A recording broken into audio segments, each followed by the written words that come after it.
I was 10 years old when my teacher said I couldn't have written it. The smell of chalk dust hung in the air that Tuesday morning, a scent I once found comforting, but would soon learn to dread. The fluorescent lights buzzed overhead in Mrs. Blackwell's 5th grade classroom, casting everyone in that sickly pale glow that made even the most vibrant colors seem washed out. I sat in the 3rd row, 2nd seat from the left, clutching my composition notebook with both hands, my knuckles nearly white from the pressure. This wasn't just any assignment. For 2 weeks I had interviewed my grandmother, recording her stories about our family's journey from South Carolina to Chicago during the Great Migration.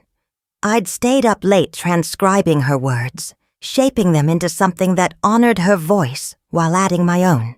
I'd even included details about how my great-grandfather had worked 3 jobs to save enough money to move the family north, and how my great-grandmother had sewn clothes for white families to help make ends meet.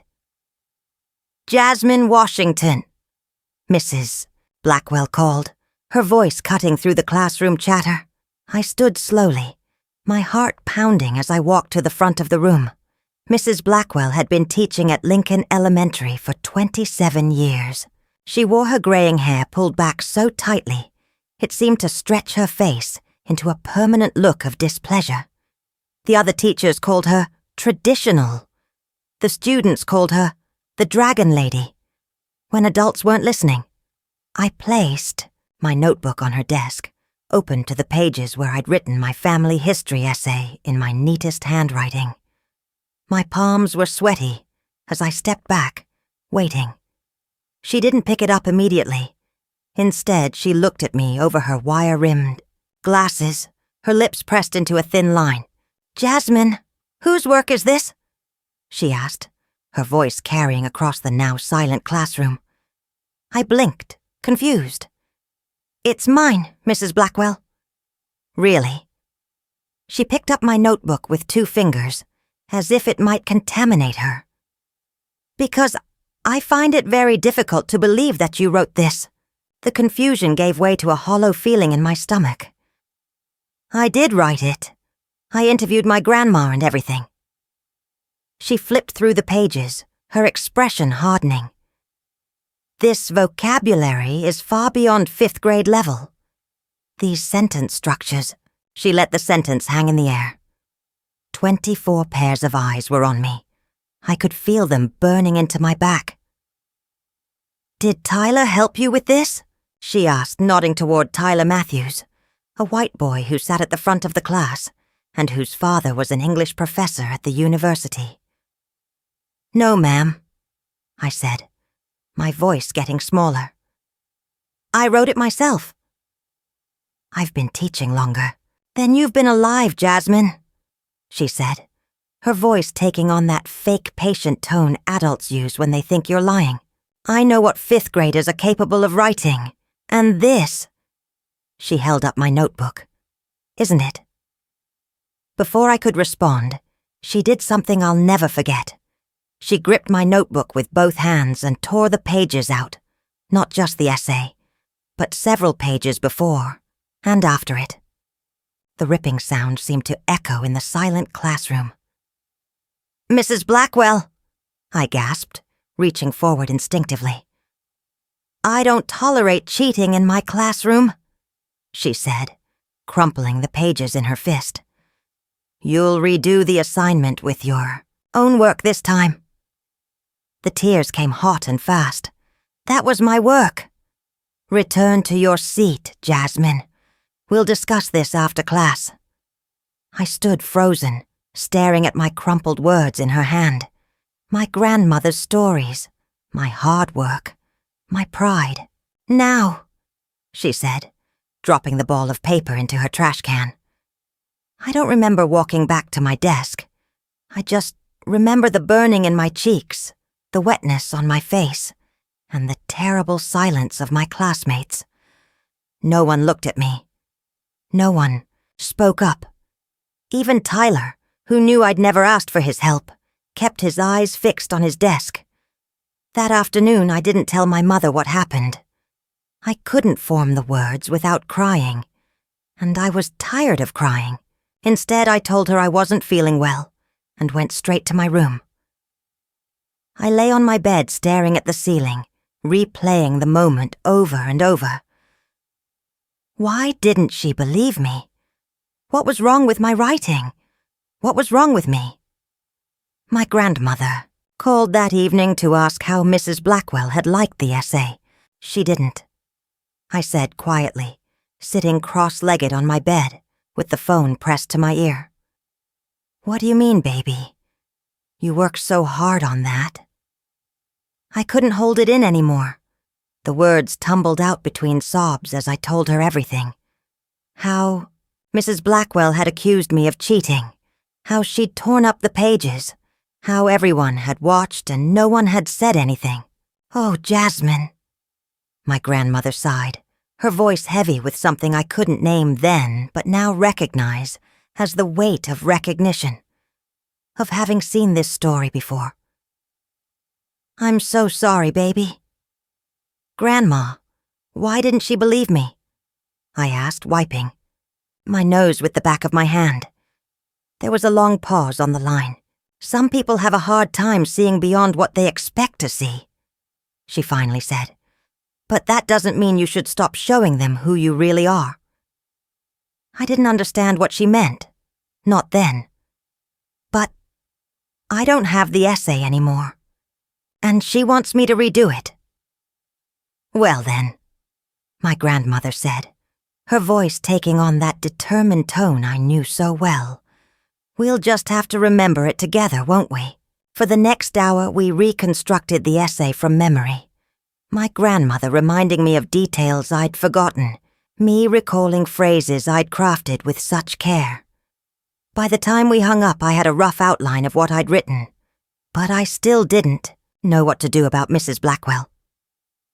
I'm not going back, I told my mother the next morning, sitting at the kitchen table staring at my untouched cereal. My mother paused in the middle of packing my lunch. What's that, sweetie? I'm not going back to school, ever. She sat down across from me, concern etching lines between her eyebrows. Jasmine, what happened?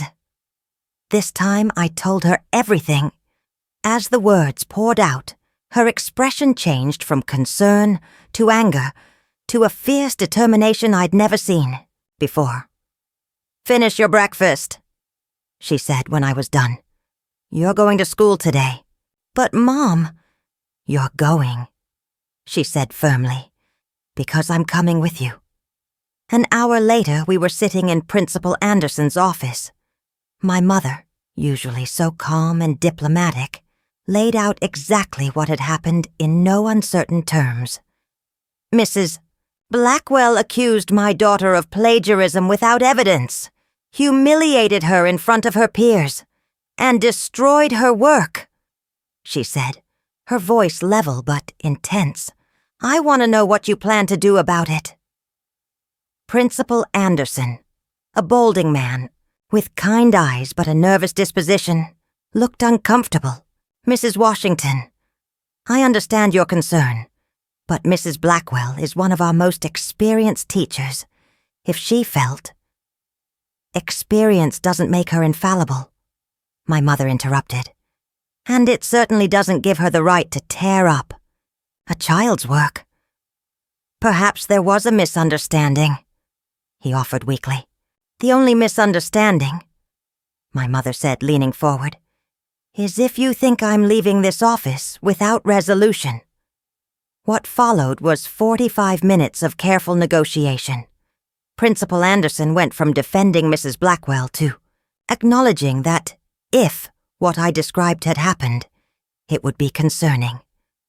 My mother went from demanding Mrs. Blackwell's apology to accepting a meeting with her after school. Through it all, I sat silent, alternating between pride in my mother's advocacy and dread at the thought of facing Mrs. Blackwell again. One more thing, my mother said as we were about to leave.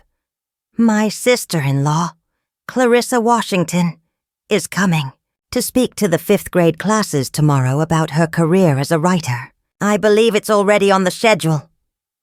Principal Anderson nodded. Yes, career day. We're looking forward to it. Good, my mother said with a smile that didn't reach her eyes. So are we.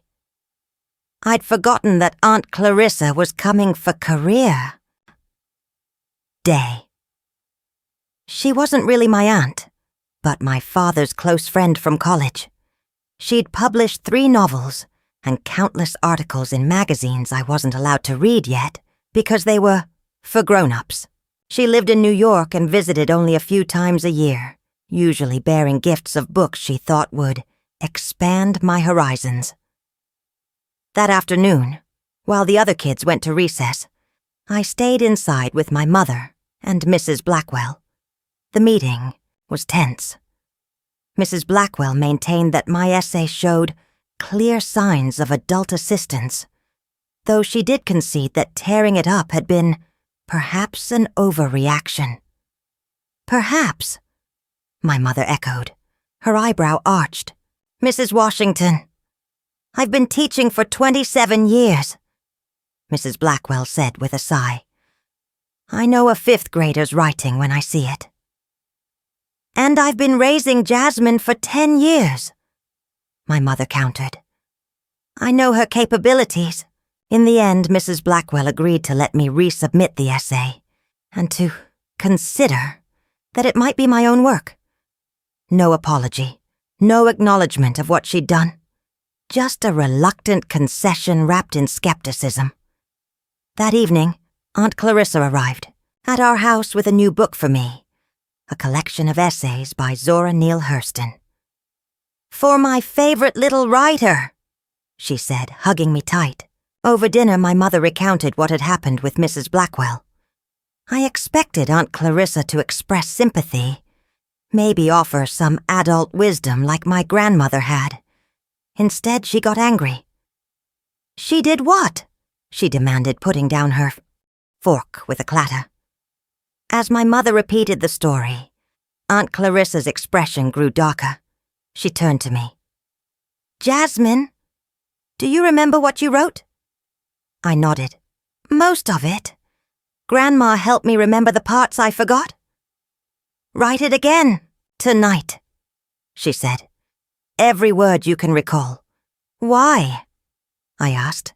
Mrs. Blackwell still won't believe I wrote it. Aunt Clarissa reached across the table and took my hand. Because tomorrow I'm going to read it to the entire class. I stayed up late that night, reconstructing my essay for the 2nd time. My hand cramped and my eyes grew heavy, but I kept writing, determined to capture every detail, every turn of phrase I'd crafted so carefully the first time. When I finally finished, my mother helped me make a photocopy, just in case. The next morning, I handed Aunt Clarissa the essay before we left for school. She read it in the car, occasionally nodding or making approving sounds. This is excellent work, Jasmine, she said when she finished. You have a strong voice. Mrs. Blackwell doesn't think so, I mumbled. Well, Aunt Clarissa said, folding the paper and tucking it into her purse. Mrs. Blackwell is about to get a lesson in recognizing talent wherever it grows. Career day began with a dentist, followed by a firefighter. By the time Aunt Clarissa's turn came, I was a bundle of nerves. What if Mrs. Blackwell got angry? What if the other kids laughed at my essay? What if Aunt Clarissa changed her mind? She stood at the front of the classroom, elegant in her red dress and silver jewelry, smiling as she introduced herself to the class. She talked about being a writer, about the power of stories to change hearts and minds, about how everyone has a unique voice waiting to be shared. In fact, she said, I'd like to share a piece of writing that demonstrates exactly what I'm talking about. This essay was written by one of you, a young person with an extraordinary gift for storytelling. Mrs. Blackwell, who had been sitting at her desk grading papers during the presentations, looked up with mild interest. Aunt Clarissa pulled my essay from her purse. This was written by Jasmine Washington. Mrs. Blackwell's pen stopped moving. Her head snapped up. And then Aunt Clarissa began to read. The Road North, My Family's Journey, by Jasmine Washington. My grandmother says history books tell you dates and names, but family stories tell you truths.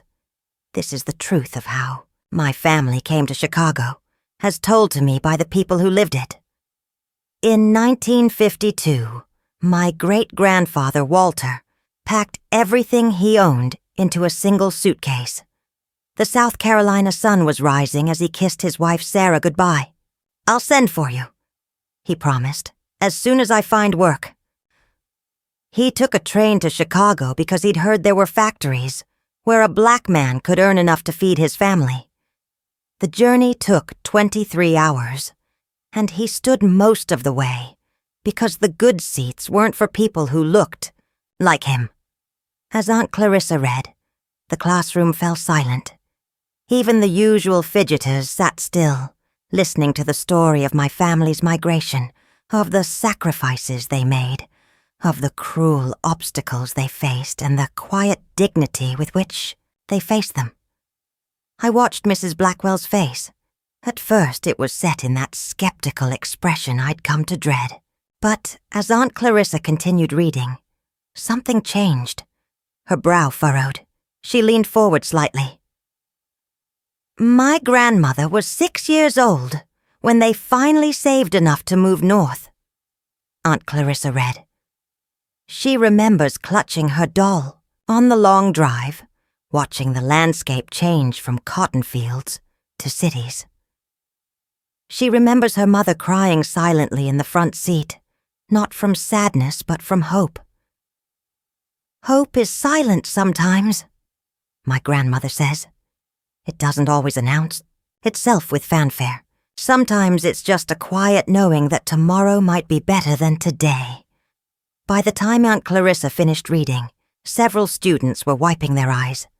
Tyler, the boy Mrs. Blackwell had accused me of copying from, was staring at me with a new expression.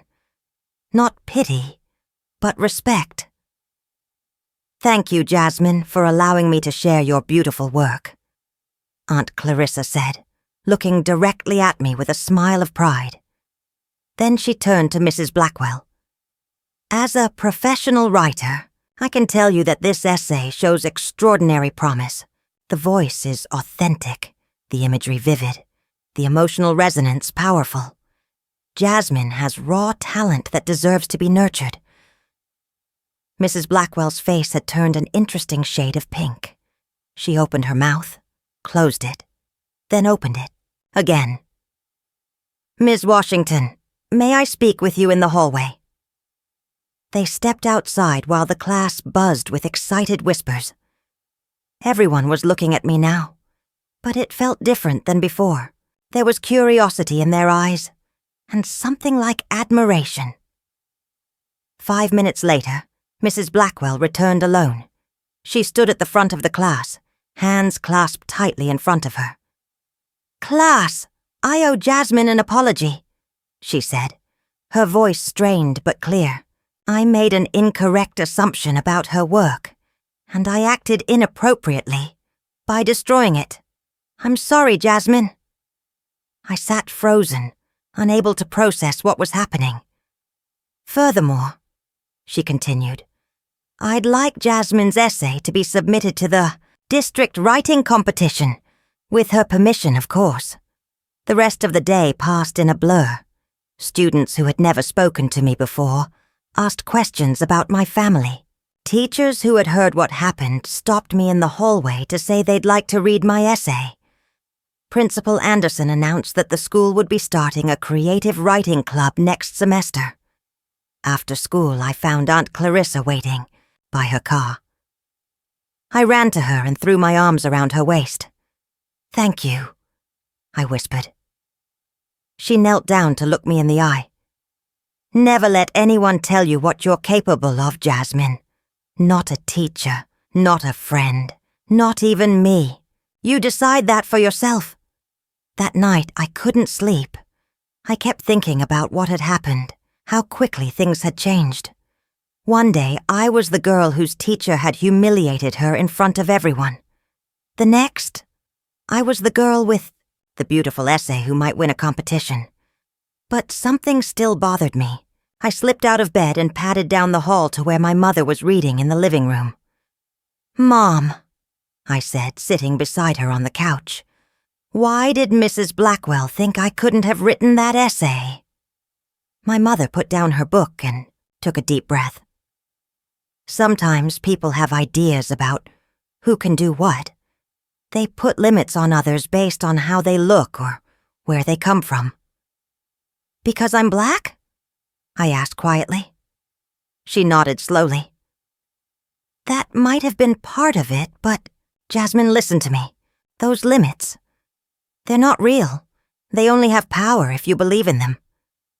"But it's not fair," I said, feeling the injustice like a physical weight. "No, it's not," she agreed. "And that's why you can't ever let someone else's expectations define you. You proved Mrs. Blackwell wrong today, and unfortunately, she won't be the last person you'll have to prove wrong. I did enter that writing competition. I didn't win first place, but I received an honorable mention, and my essay was published in the local newspaper. Mrs. Blackwell cut it out and posted it on the classroom bulletin board. For the rest of that school year, she was different with me. Not exactly warm, but respectful in a way she hadn't been before. Years passed. I continued writing, eventually majoring in journalism in college. The memory of that day in 5th grade faded but never disappeared completely. It became one of those formative experiences that shapes you in ways you don't fully understand until much later. I was 26 when I saw Mrs. Blackwell again. I had returned to my hometown to care for my mother after she suffered a mild stroke. One afternoon, while picking up her prescription at the local pharmacy, I spotted an elderly woman studying the over-the-counter medications with a confused expression. It took me a moment to recognize her. She had aged considerably. Her once gray hair now completely white, her posture stooped, her hands trembling slightly as she squinted at the labels. "Excuse me," she said, noticing me watching her. "My eyes aren't what they used to be. Could you tell me which of these is for arthritis, pain?"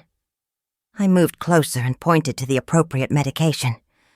"This one is what you're looking for." She thanked me, then looked at me more closely. "Do I know you? You seem familiar." "Jasmine Washington," I said. "I was in your 5th grade class at Lincoln Elementary." Her eyes widened with recognition, and something else. Embarrassment, perhaps. "Jasmine! Yes, of course.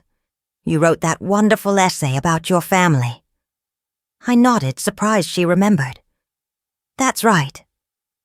"You became a writer, then?" she asked, gesturing to the press badge, clipped to my purse. I'd forgotten to remove it after covering a local event that morning. "A journalist," I confirmed. "I work for the Tribune in Chicago." "Good for you," she said with what seemed like genuine approval. "You always had talent." The irony of her statement wasn't lost on me, but I chose not to comment on it. "Are you still teaching?" I asked. She shook her head. "Retired 10 years ago. Now I mostly read and try to keep up with my grandchildren." We chatted briefly about the changes in the neighborhood, the school, the weather. As we spoke, I noticed the pill organizer that fell out of her purse, the kind used by people taking multiple medications. I also noticed the slight confusion in her eyes as she tried to remember which prescription she needed to refill. "Mrs. Blackwell," I said impulsively, "would you like some help sorting out your medications? I've been doing it for my mother, and I've gotten pretty good at deciphering prescription labels." She hesitated, pride briefly flashing.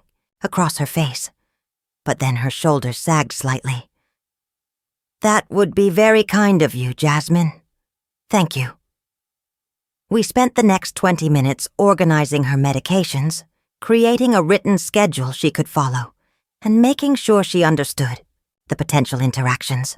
As we worked, I couldn't help but reflect on the strange twist of fate that had brought us together again. Me helping the woman who had once torn up my work because she couldn't believe in my ability.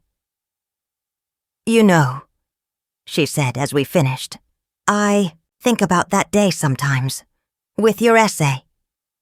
I looked up, surprised. "I was wrong," she continued, her voice softer than I'd ever heard it. "Not just about your writing, but about how I handled it. I've regretted it for years." I didn't know what to say. The apology she'd given in class all those years ago had been coerced by Aunt Clarissa and Principal Anderson. This one felt different, genuine, unprompted. "We all make mistakes," I finally said. "What matters is learning from them." She nodded, her eyes glistening slightly. "I hope I did. I tried to be more open-minded after that, to see students for who they were, not who I expected them to be." As I helped her to her car with her purchases, she turned to me one last time. "You know, your essay changed me, Jasmine. It made me question things I'd always taken for granted. That's what good writing does, I suppose. It changes people." I watched her drive away, feeling a complex mix of emotions: vindication, forgiveness, and a profound sense of how life connects us in unexpected ways. That evening I sat on my mother's porch, watching the sunset and thinking about Mrs. Blackwell, about Aunt Clarissa, about that 10-year-old girl whose words had been deemed impossible. I wondered how many other children had been told, in ways both subtle and overt, that their voices didn't matter, that their stories couldn't be their own. I thought about how a single moment of disbelief can plant a seed of doubt that takes years to uproot. But I also thought about the power of standing firm in your truth, of having people who believe in you when others don't. My mother, my grandmother, Aunt Clarissa. They had given me the courage to keep writing, to keep speaking, to keep believing in my own voice. And in a strange way, so had Mrs. Blackwell. By doubting me, she had forced me to be certain. By tearing up my work, she had made me determined to create more. The obstacle had become the way. I'd like to know if you've ever had someone doubt your abilities or dismiss your work. How did you respond? What gave you the strength to continue believing? In yourself? Sometimes the people who try to tear us down end up making us stronger in ways they never intended. If this story resonates with you, please share it with someone who might need a reminder that their voice matters, that their story is worth telling, even when others can't see it yet. We all need that reminder sometimes, because in the end, the most powerful story you'll ever tell is your own, and no one has the right to tear it up.